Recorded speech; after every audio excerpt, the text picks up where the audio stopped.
In the winter of 1978, in Novosibirsk, Russia, at around 10 p.m., Mrs. Galina Markovna, an art teacher at a local school, along with her husband, a military officer, had gone to the tram stop in order to accompany some guests back to their home. As they waited, the friends observed a round object hovering over some homes. The disc-like object gave off a yellowish light, and it was about the size of the moon. Stunned, the friends watched as the object then separated into two parts. The upper one seemed brighter than the lower one, and dark spoke-like protrusions jutted out from the top half of the object. The floating object, or rather whomever was piloting it, seemed to become aware of the fact that they were being watched and slowly began to approach the friends. Suddenly, out of nowhere, the friends were jolted by the appearance of an aged woman who had approached them out of the darkness. She insisted that there was another elderly woman seated on a nearby bench in urgent need of assistance.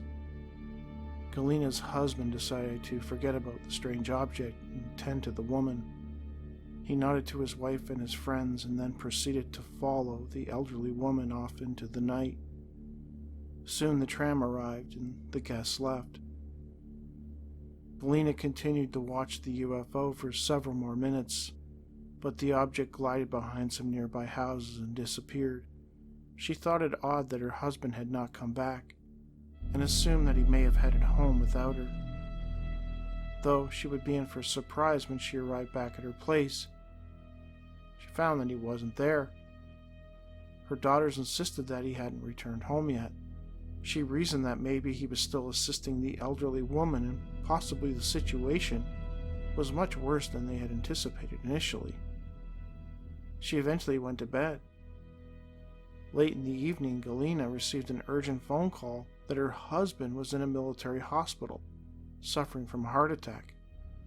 After several days, he was finally allowed to go home. Within hours of getting back, Galina began noticing that her husband seemed different, not himself.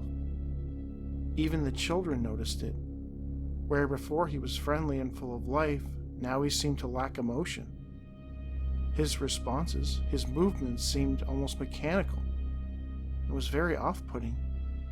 The man they loved was gone, replaced by something strange, something that frightened them. Galina became convinced that it was not her husband, but something else pretending to be him. It looked like her husband appearance-wise, but it behaved like a biological robot.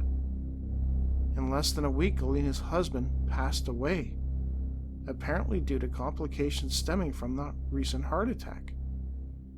Over time, Galina came to believe that everything that happened to her husband was directly linked to the sighting of the UFO and the appearance of the old lady. Galina never saw the aged lady again, but had glimpsed a similar UFO a few years later.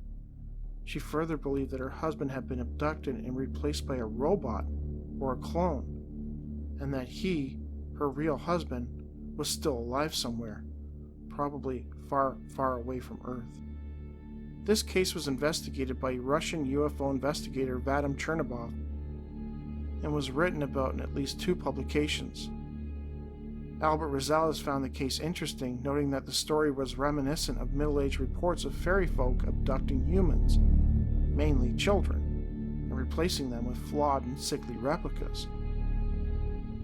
These types of cases in which people claim that their family members are taken and replaced by clones or robotic humans, not unlike what was depicted in the movie Terminator, might sound crazy, but they are out there, usually spoken about on the fringes of ufology. Personally, I do not know what to make of these types of cases. The notion that beings could take somebody and replace them with something they created, something that almost passes as human, does seem to fall in line with the work of researcher David Jacobs, who believes the visitors are already here living among us, attempting to blend in, possibly with sinister intentions.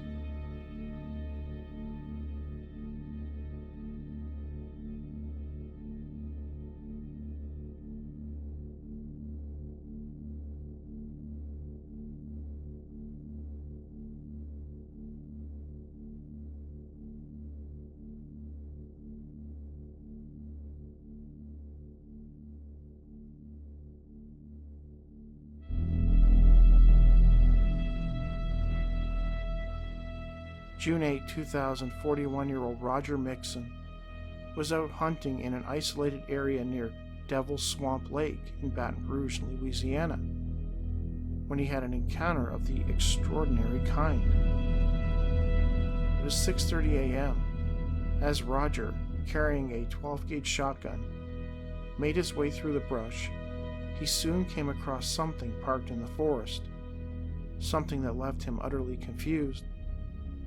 It was a vehicle of some sort, about the size of an 18-wheeler, shaped like a bat wing. It appeared to be dark purple in color, and he could see a drawbridge-type door which was open.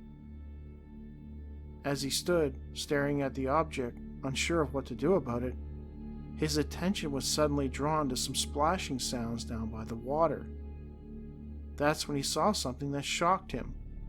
3 creatures unlike any he'd ever seen before were wrestling wildly with an alligator. To him, it looked like they were trying to capture it. He stared at them, taking note of their physical features and clothes, both of which were odd, to say the least.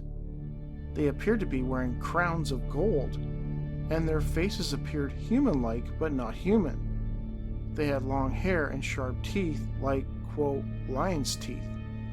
They also had breastplates that resembled cast iron. Though the most bizarre was the 4 wing-like protrusions and scorpion-like tail that each creature had. Roger had no idea what they were.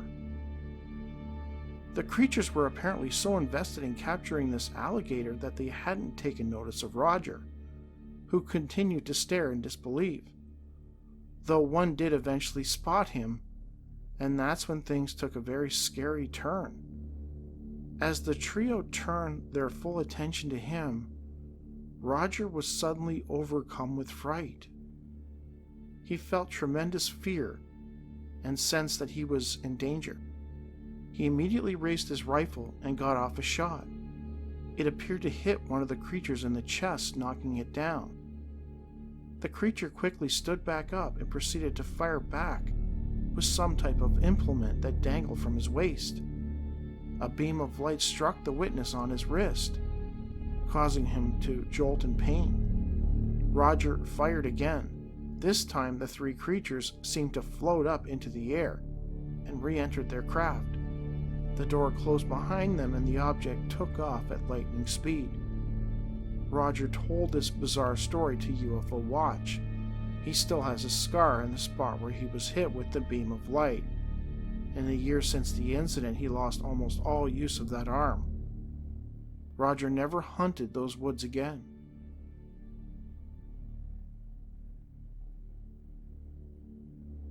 On a Saturday evening in August 1956, 10-year-old Arne Harder Jorgensen was out playing cowboys and Indians with some friends in an area around his childhood home, which was located in the western part of Sjælland in Denmark. Jorgensen recalls that he was looking to get the jump on his friends and was hiding behind some bushes anticipating their arrival. As he laid there, he began to hear voices emanating from the far end of his neighbor's garden. At the time, he had no idea what to relate it to, but in the years since, looking back, he likened it to a mix of Japanese and Korean, both languages he would become familiar with as he got older. He became curious and decided to sneak up on whoever was talking. As he got closer, he was met by a foul stench. It was unlike anything he had ever smelled before. He described it as a, quote, mix between rotting vegetable and organic materials, with chemical substances added. Upon rounding the garden area, he saw something that startled him, for there stood 3 creatures, a little under 3.5 feet tall, with grayish-white skin. They had 2 arms, 2 legs, and a head. Their heads were large in comparison to their bodies. They had large eyes that glowed, quote, vivid red, with small dots for a nose and a slit for a mouth. One was close to him while the other 2 were further away. They all 3 appeared to be plucking berries and eating them, and apparently passing gas. As they did this, they would speak to each other and giggle. Jorgensen soon concluded that this was the source of the stench, which had, by now, become almost unbearable to him. As he turned to leave, it seems the creatures became aware of his presence. They immediately dropped their berries, and one of them, the one closest to him, the one Jorgensen assumed might have been the leader, started to yell orders to the other two in that weird language. Jorgensen became frightened and tried to run, but was unable. To him, it felt as if something was stopping him. He could hear the breathing of one of the aliens, which sounded like an asthmatic who was near death. Paralyzed, Jorgensen could only watch as the leader walked up to him and began to inspect him. He seemed very interested in Jorgensen's toy pistol. The other two creatures ran up and stood watching. The leader barked more orders. The two creatures then turned and started running over the top of a nearby hill. Jorgensen noted that it looked very strange the way they were running, almost like they were fighting gravity with difficulty. The leader continued to inspect him up and down while he was still paralyzed. To Jorgensen, it seemed as if the creature was, quote, taking X-ray pictures of him with his eyes. Eventually, the leader turned and began to run towards the hill, eventually disappearing behind it. It was only then that Jorgensen realized that the normal everyday sounds in the area had disappeared. No crickets, no birds, no wind. It was almost a crushing silence that surrounded him, he noted. He felt very alone and was unable to move. After a while, he saw a silvery dish-shaped object shoot up from behind the hill, and as soon as that happened, the paralysis wore off. The next day, when Jorgensen tried to fire his toy gun, it fell apart into 1,000 pieces, which he thought was likely due to the alien leader handling it the day before.